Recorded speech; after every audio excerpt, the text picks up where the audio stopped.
The pack that you see here is very simply one of the best packs I like. In my own opinion, it's not too light, but it's the USMC pack, assault pack, item number, it's a whole big line right there. Basically, after they got back of the FILBE or the ILBE, whatever it was, this was the assault pack. It was redesigned. It has adequate padding. It's not awesome. It is not the latest and greatest. It's not an Everly stock or anything like that. But it was an add-on to the main pack, which was really nice because this is considered a patrol pack, where the other pack is considered a patrol base pack, okay, or a if you're in a FOB or something like that, forward operating base, you would have all your gear in there, and then this is what you would go on patrol with, okay. So it was redesigned, which is nice because I had the old ILBE pack, and that thing was disgusting. It was just basically a little bit of sheeting and some crap on the side. It was just terrible. But this one's pretty good. Comes in coyote. You can still find them. I'll see if I can find them on Amazon. It has molly webbing on the side, and it does have extra pouches that if you want to purchase, you can put them down the side, and it would bring the pouches out. I'm sorry, bring the size of the pack out a little bit more, and along one side as well. As you get the pack, this pouch up here is more of an admin pouch. Again, that was part of the pack.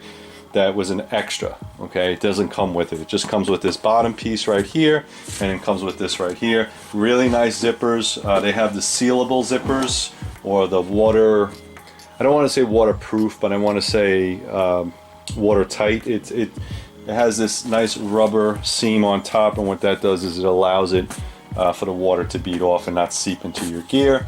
It has two sides for either a water bladder, which I'm running here, or if you need it as a radio pouch, you can use that and put the antenna through the top. Cinch sacks on the side, 1, 2, 3, 4, there's 4 of them. And then if you needed to, you can cinch something on the bottom. All right, this is a basic grunt pack. All right, it works great. Has a waist strap on it, nothing fancy. There's no type of padding or anything. You just cinch it down. All right, now this is an add-on to my Minuteman gear. All right, and I'll get into that in a minute. My Minuteman gear is not going to be in my vehicle. It's going to be somewhere in a secure location, so if I need it, I grab this pack as my sustainment pouch, and then I have my warfighting kit. It's that simple, okay? They did add a little bit more padding, and this is for your spine, so it doesn't get all screwed up when you're humping this pack. This pack right now, as it's loaded, is about 40 pounds, all right? It's not light. I'd like to get it down to about 25.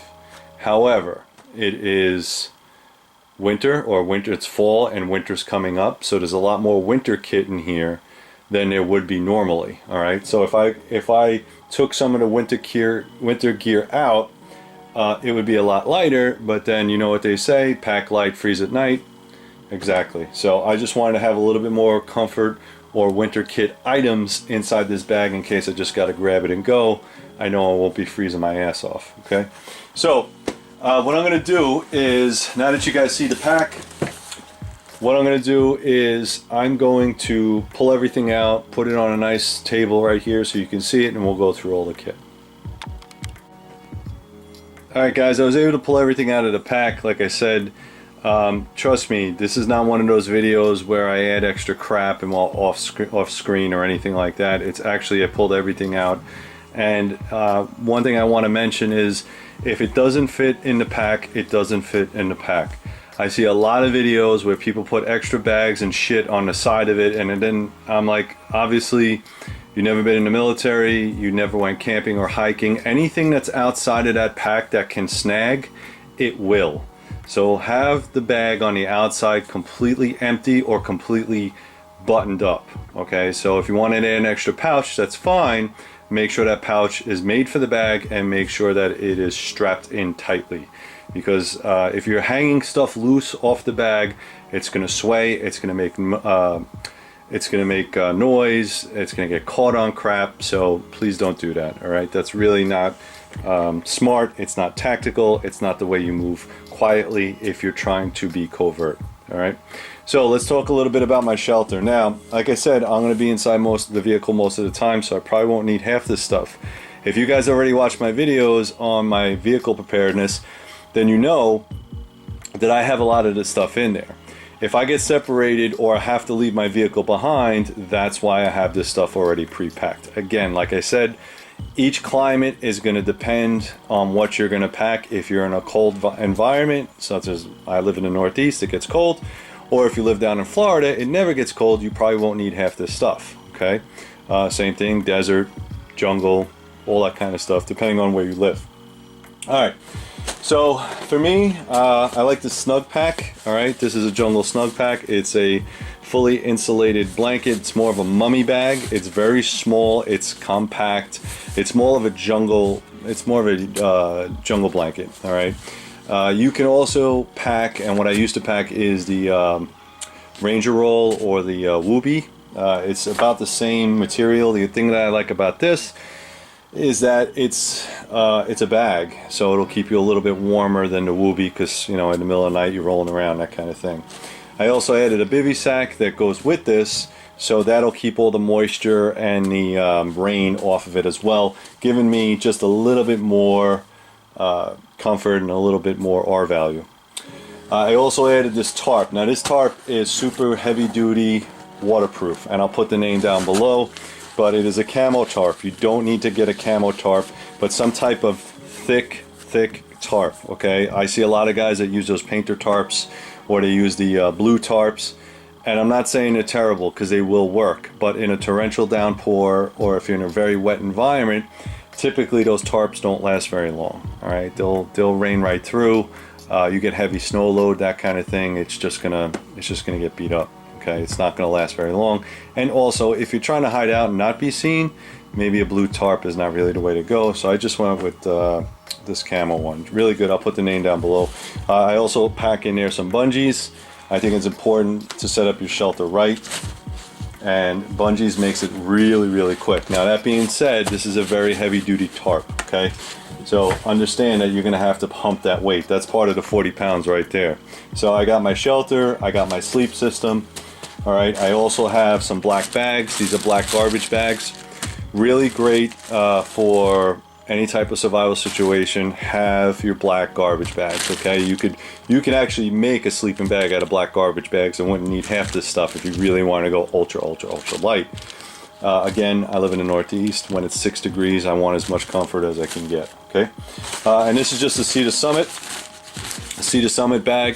This is waterproof. It has the fold over, watertight, and that's because I carry extra socks and extra clothing. Some people do, some people don't. It just depends. If I need to walk a long distance, if I'm stuck in the middle of nowhere and I don't know where I'm going, or if it's an emergency grid down situation, whatever the case is, my house got blown up and I happen to be at work.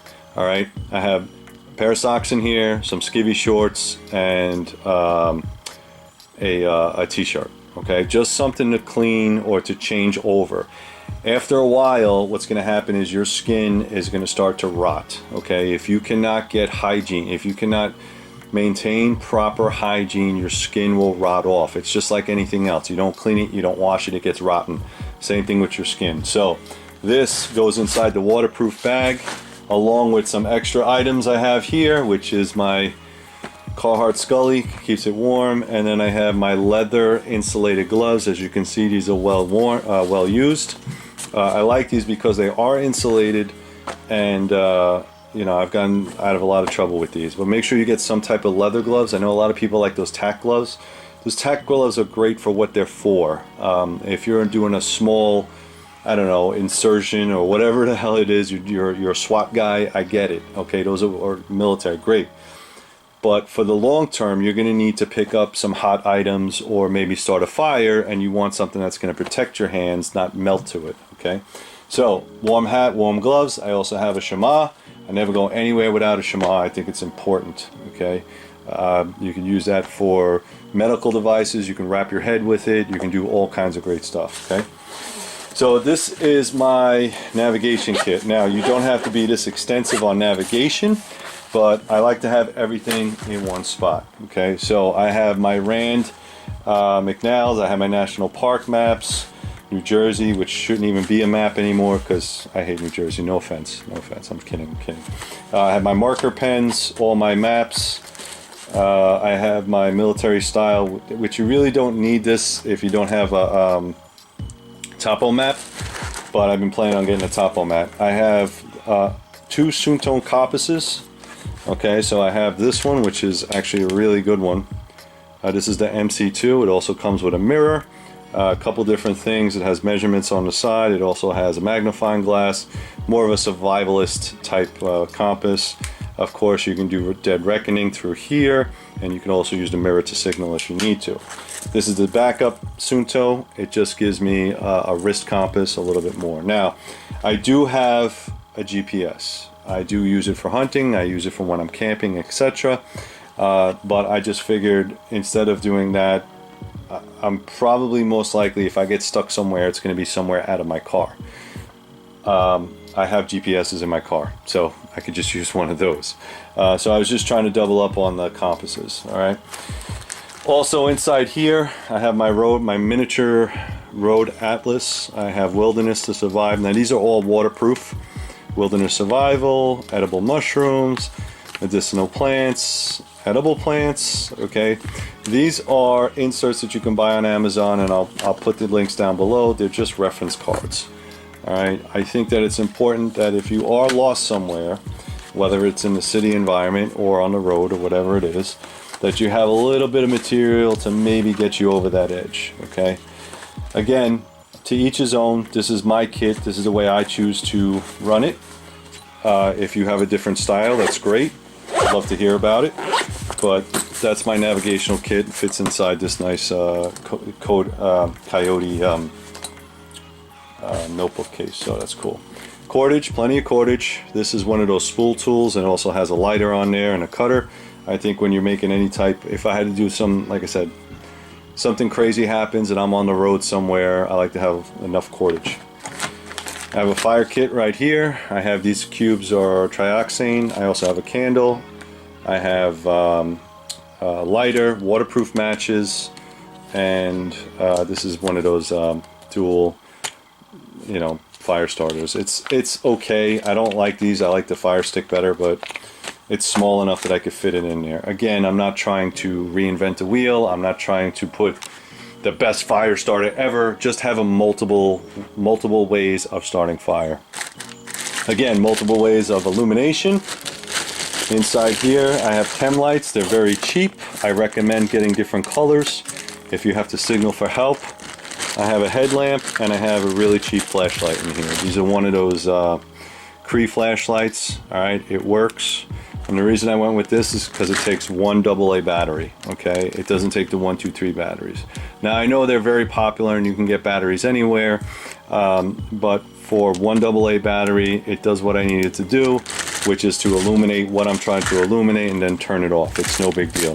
Now, as an EDC, I have my own special tactical flashlights. All right, so I go the extra mile with that. Again, this is in my bag that's going to be sitting around in a vehicle somewhere for a while. I just don't care if it gets burned up or it gets lost or broken or stolen, that kind of thing. So you got to kind of keep that into equation. All right, so again, cheap multi-tool, Gerber. I know a lot of people like Gerber, I'm sorry, but as a daily ritual, I usually carry a Leatherman. This is just an extra one. I think Gerber makes decent products. This is the diesel. If you're interested, it comes with the pouch. I always leave it in the pouch, and the reason I do that is because if I'm in a bad situation where I need to jettison some of this stuff, I could always just attach this to my belt. All right, simple. All right, going along with tools, Baco Laplander, nothing fancy. It's very simple. It does the things that I need it to do. If I need to build any type of shelter, instead of swinging an axe or a machete, I could just get through it with this. It's quiet, it's easy to carry, it's very, very lightweight. Now, I'm not against carrying a machete. You guys see, like I said, if you saw the video of my vehicle contents, I do have a machete and an axe in there with the idea of, having those extra tools if I need it. Now, you guys know that I'm a knife maker. However, I think no kit is complete without a fixed blade knife. Typically I'm going to be carrying a folding knife or one of my knives anyway, okay? But in just having all this kit to be complete, you should have a knife, a fixed knife on you. Now I recommend this one. It's not that expensive. This is the Mora knives. This one's made in Sweden, obviously, carbon steel. This one's carbon steel. What I liked about this one, it's a little bit thicker than the classic ones. It doesn't have to be a blacked out blade, but it has that nice rubber handle, which is good for the wet and the snow, that kind of thing. And I think they call this one the Bushcrafter or something like that. It has a fire steel and a sharpening stone on it.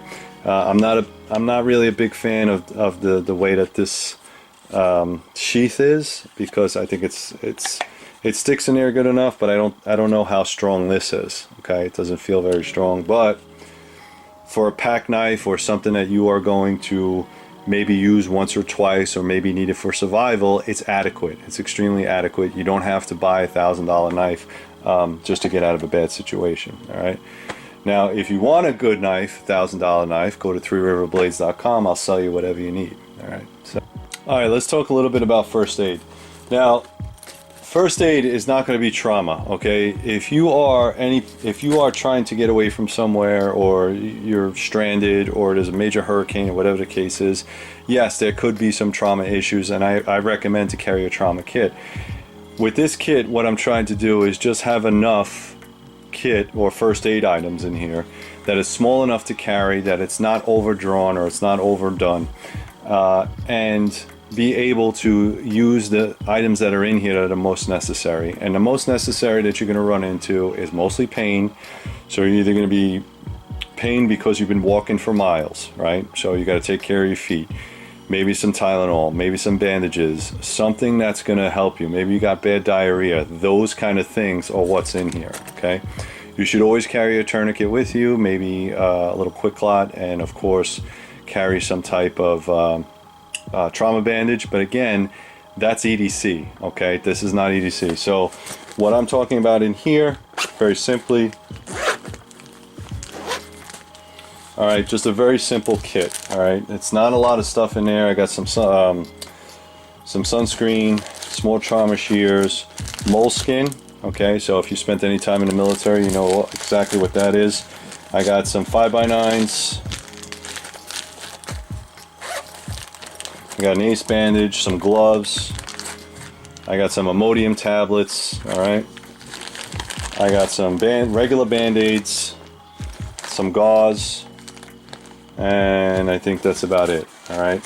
So this is more of a boo-boo ouch kit. It's not made for any type of trauma, but I think with the pain aids that are in here, you're ahead of the game as far as managing pain. Okay.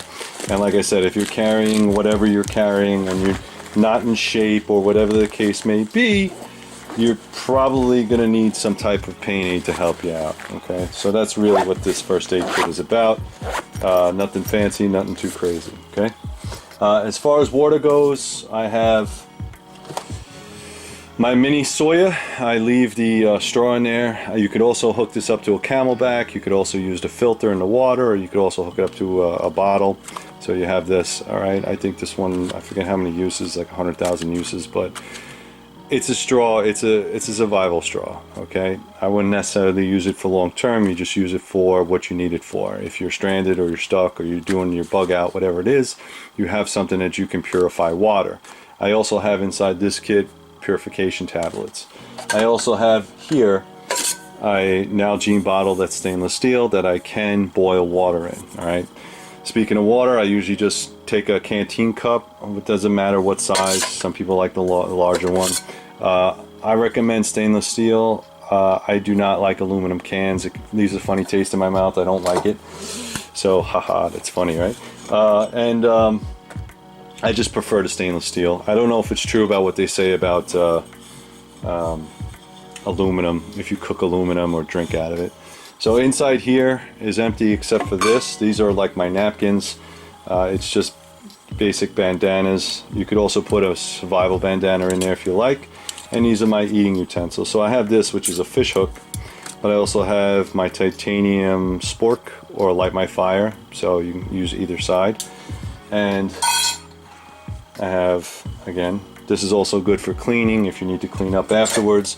But what this is a fish spreader. I know you guys are probably familiar with this, but if I need to boil water, I could just hook this on like this and then boil my water, and then I don't have to worry about it. I got a little 550 cord. Keep it to a low rolling boil, and then you should be good to go. All right. As far as food goes, you guys are looking at MREs. I've been eating these for, I don't know, it was over 10 years I was eating. Sometimes I ate these every single day for 6 months, and it's brutal on your stomach. MREs are calorie rich, okay? So you could probably get away with one per day, maybe even half of one per day, depending on how far you're going. But these do have a shelf life. I know a lot of people say you can get the travel bars or the SOS bars. I don't recommend those. I have used those before. The problem is that it's just one flavor. Okay, so it's a lemon cookie, and if you're in a survival situation, you eat whatever the hell you need to eat to survive. But with this, you get a lot more. Okay, so you're getting a lot more calories. They're pre-packaged. It does come with a water heater inside there that's chemically activated, so you can heat up your food. And sometimes that little thing of comfort, that little hot chow or that little hot food kind of goes a long way. So this is Chili Mac, in my opinion, one of the best MREs ever created. And then I have, let's see, vegetable crumbles in pasta in taco style sauce. So that's probably gonna give somebody a lot of heartburn. All right. But again, make sure you check the boxes on these. Remember, when you get a box of MREs for the year that you purchased them, they're already 3 years old. All right. So don't think that you're gonna put this in a bug out bag and let it sit inside your vehicle and you live in Arizona, okay? If you do that, the MREs will spoil quicker, okay? It's supposed to be a cool, dry place, not 1,000 degrees inside your vehicle with the windows rolled up. Alternately, what you can do is you can take out all the contents and repack them. We used to call them field strip the MREs. What this big package does is there's a lot of cardboard in there, a lot of extra fluff that you don't need. I just leave it alone. I don't care. Like I said, I'm no longer in the military. I don't have to worry about it. If you want, throw a whole case of MREs in your vehicle. Like I said, as long as you can maintain that temperature, you should be fine. All right. I also have some toiletries. Now, a lot of people do not add toiletries in their bug out bag, 72-hour bag. I highly recommend that you do. All I have here is some camp suds. You can buy smaller bottles. This is net fluid ounce, 8 fluid ounces, okay? It's concentrated, so you only need a little bit. You get your bandana. You could wash out your pots, your pans, whatever. You could take a bath with it. You could wash your hair with it. So it's a soap for pretty much everything.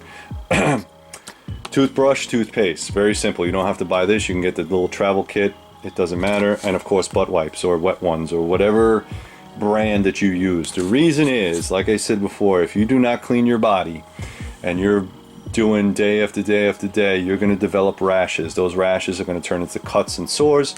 Those sores, when dirt falls into it, turns into an infection. You wind up getting sick. So you have to take care of your body when you're on the move, okay? That's just based on complete experience, and if you want, you can go look it up for yourself. Hygiene is necessity, okay? Especially if you're going to be moving a lot. You're going to be sweating, you're going to be dehydrated. You don't want to get infection and get sick. You just don't, okay? Last but not least, this is my survival kit. This is my individual survival kit. I have a couple things in here that I'm not going to go over. Just know I will do that on a separate video. This thing is cool because I forget what they call this. I'll put the link down below, but you can put a belt through here and then you can wear it on your belt, all right?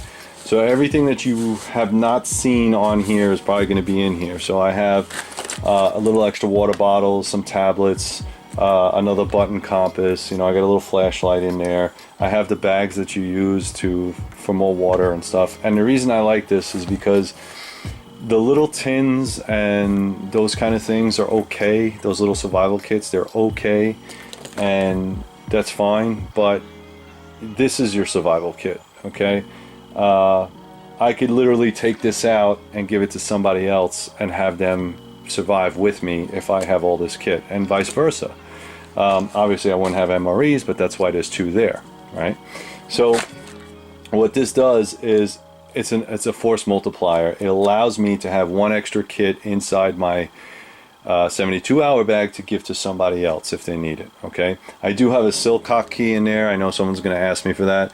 Silcock key is if you live in a city environment. What the Silcock key does is allows you to go to corporate buildings. It doesn't have a turn nozzle. It has like a little block, and you can buy those very, very cheaply on Amazon or anywhere else. All right, and what that does is you can turn the spigot on, fill up all your water stuff. And yeah, speaking of water, as you guys saw, I did have a Camelback. Okay, so the Camelback is inside the bag. Alright guys, that's pretty much it. I hope you liked this video. Please like, subscribe. Please go to 3riverblades.com. 3 River Kydex if you're looking for a holster. Go to the Patreon page, become a member, subscribe, all that good stuff. If you like these videos, just comment down below. And as always, guys, stay safe.